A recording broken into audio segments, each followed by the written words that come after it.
There are just some things that every gardener should know. The sooner you learn them, the sooner you'll have gardening success. So stick around as I share 10 things that you really should know.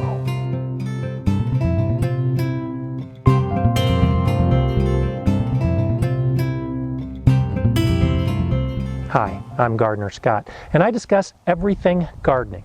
Today, it's the importance of some basic information that all of us really need to know. As an experienced gardener, sometimes it takes years to figure out how all of these factors play together. And as a brand new gardener, the sooner you know these individual pieces, the sooner you can get to that point where you become an experienced gardener.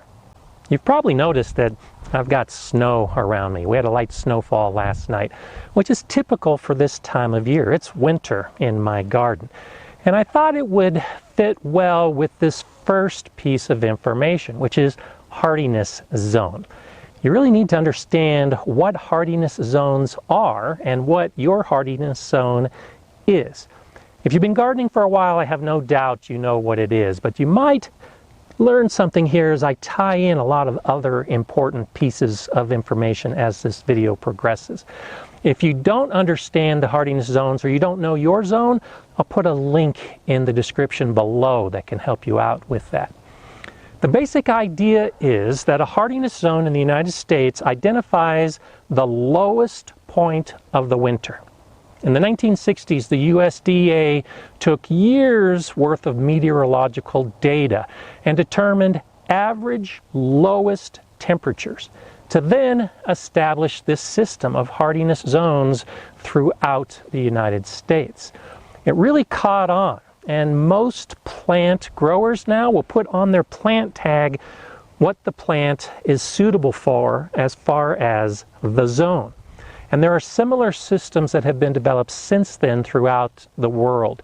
In the UK, it's the Royal Horticultural Society that has determined the hardiness zones. And even in Australia, the National Botanic Gardens has established the appropriate hardiness zones.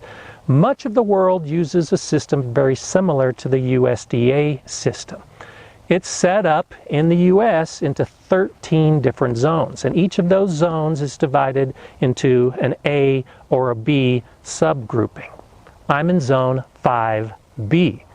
That tells me if I'm looking at a plant that might be suitable down to 7B, well, it might not actually survive the winter in my garden.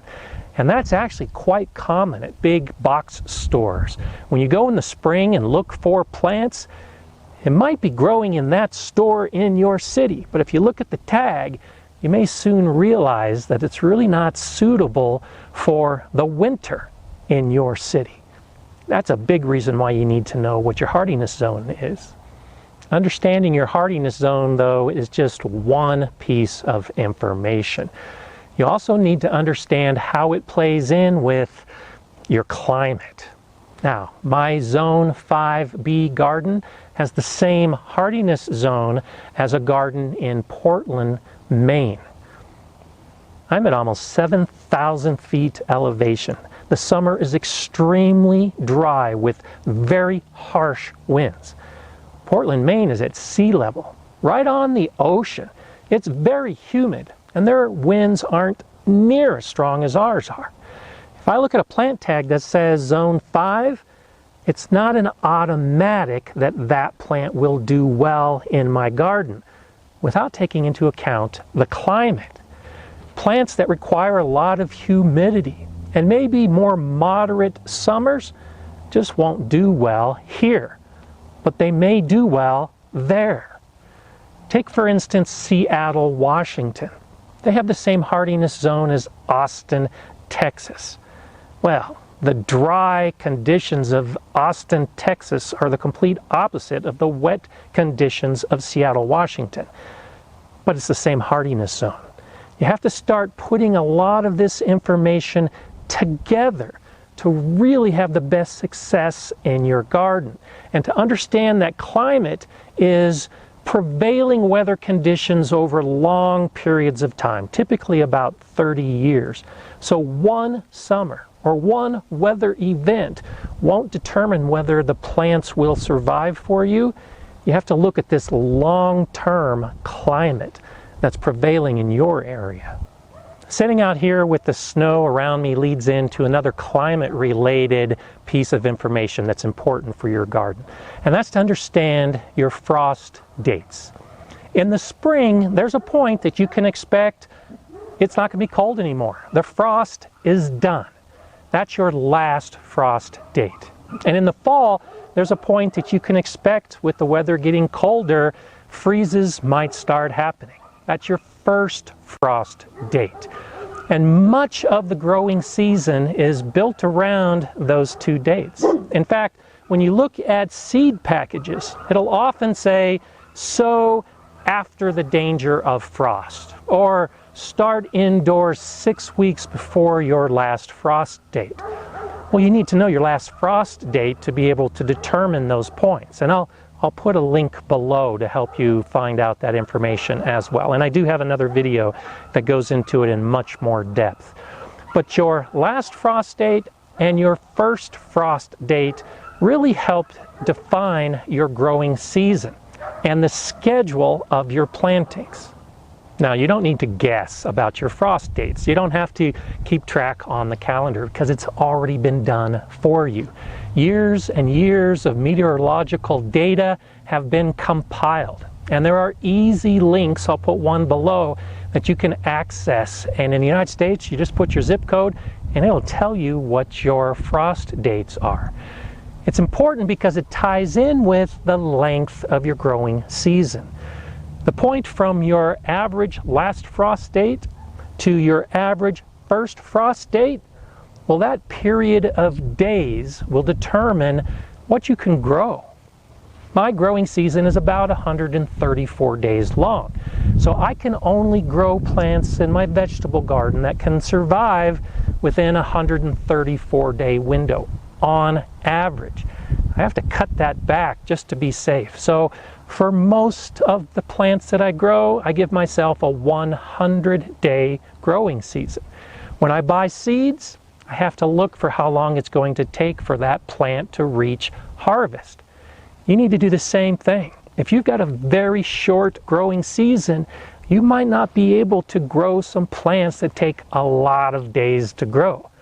If you're in a higher zone in the United States, like a zone 8 or a zone 9, you've probably got a very long growing season, which now opens you up to a huge number of plants that are an option in your garden. By understanding the length of the growing season, you can really define the plants that you're growing and avoid growing something that just won't survive to harvest. And that leads us into a discussion of the difference between annuals and perennials. Now, an annual is a plant that will start from seed, grow, flower, produce more seed, and die in 1 year. And perennials typically will grow, flower, they might seed, but when cold weather comes, they'll either die back or go dormant to then start the process over again the following year. Well, in our gardens, because of climate that most of us have, when that cold weather comes, it will kill plants that require warm weather. That's why our tomatoes and our peppers and our squashes and our melons are only good during a particular growing season, because when the cold weather comes, they die. But in other parts of the world, they might actually be perennials. They might be plants that continue to grow and grow because they never encounter those cold, freezing, killing conditions. I've had pepper plants growing in a greenhouse for as long as 3 years. I know a guy that's growing basil on his windowsill, and the same plant has been alive for 5 years. So many of us are gardening where we take plants that could potentially last a long time, but because of the weather and the climate, we treat them as annuals. That's okay. In our garden, we have a plant, we only expect it to grow for a single season, and then it's done. But do be aware that if you can provide the proper conditions for many of these plants, they'll continue to grow and grow for long periods of time. They really aren't a true annual. We've just killed them with our weather. And so with an understanding of annuals versus perennials, it leads us into a discussion of seeds versus plants. There are some seeds that do extremely well if they're sown directly into a garden. Plants like peas, for instance, stick them in the ground and they grow. You don't have to start them ahead of time. The same with a lot of melons and a lot of squashes. Big seeds stick in the ground, they grow, and we get a harvest from them. But some of those plants that we treat as annuals might not fit within our growing season, and so we need to put them into the garden as plants. You see a lot of us, me in particular, that are growing tomatoes and peppers from seed indoors weeks before the last frost date. So when we put them out in the garden, they're already fully formed plants that can start growing right away. Because they might take 80 or 90 to 100 days from the time we put them in the garden to produce the fruit. So you can see how all these factors are starting to play together. When you understand all of these pieces of information, it can help you determine what is best for your garden. If I have a pea plant that only requires 60 or 65 days to harvest, I can start that from seed. But a tomato that takes 100 days, I have to start it from plant. If you have a very long growing season, you might actually be able to start tomatoes from seed outdoors and let it grow for months before you get your tomatoes. Take a look at your own specific conditions. And this is where it helps to ask other gardeners and to seek out information that's suitable for your garden. Because I've also seen many gardeners who come from a region with a long growing season, who attempt to grow something from seed in an area like mine, and they never have success because they don't understand the differences and how all of these factors play together. As I proceed with videos in the future, I'll be getting much more in depth as to specific plants and whether it's appropriate for a seed or a transplant. I'll try to help. But for you, you just need to understand that there is a difference and that you need to seek out the understanding for which is best for your garden. And so when you finally put all this together and you actually have plants growing in your garden, there are a few critical pieces of information that it's helpful to understand. The first being that plants need sunlight. And I know you know that, but there's a lot more to it. At a minimum, you should give your plants at least 6 hours of sunlight per day. Sure, there are some plants that love shade, and that's where it's helpful to understand just exactly what you're growing. Some plants can't handle that much sun, but most of what we're growing in our vegetable gardens in the summer need a lot of light. In fact, it's better to have a minimum of 8 hours of sunlight per day. And the more you can get, the better your plants will do. So as you're deciding where to put your beds and where you're deciding to put the plants within your beds, take into account the sunlight. Because if you have a lot of tall plants that are blocking the sun from the plants behind them, well, even though the bed might be getting 8 or 10 hours of sun per day, those plants on the back side aren't. And it's important. So, all of these things have played together to get the plants in the garden, but if you're not giving them enough sun, it's all wasted effort. And plants need water. Now, I know that's not a surprise to you either, but most gardeners, particularly new gardeners, just don't water appropriately. We water too much or we water too little. For most of our plants, they require 1 to 2 inches of water per week. Now, how you choose to actually put that water into the soil is completely up to you. But what many of us do is a very light watering on the surface every single day. Well, the water might only go down just a little bit into the soil. it never reaches the roots. The plant suffers. And now the roots have to come up to the surface to try to find that water. And when it's very hot and very sunny, that surface dries out and the plant might actually die. It's usually better to do a deep watering in your garden only once or twice a week if you can get away with it. I live in a very dry region, so I do have to do more than once or twice a week. But most of you can probably get away with that. A deep, prolonged watering where it gets all the way down to the depth that the roots are growing in the soil is best for getting a strong plant. And the best way to figure that out is with your finger. Just dig down into the soil to see how moist it is and how deep that moisture goes. If you check your soil and it's good to a depth of 5 or 6 inches, you may not need to water at all. If you check your depth and you see it's dry, an inch down, well then plan to do a really deep soak in that particular bed. Your plants will like it and you'll like the results.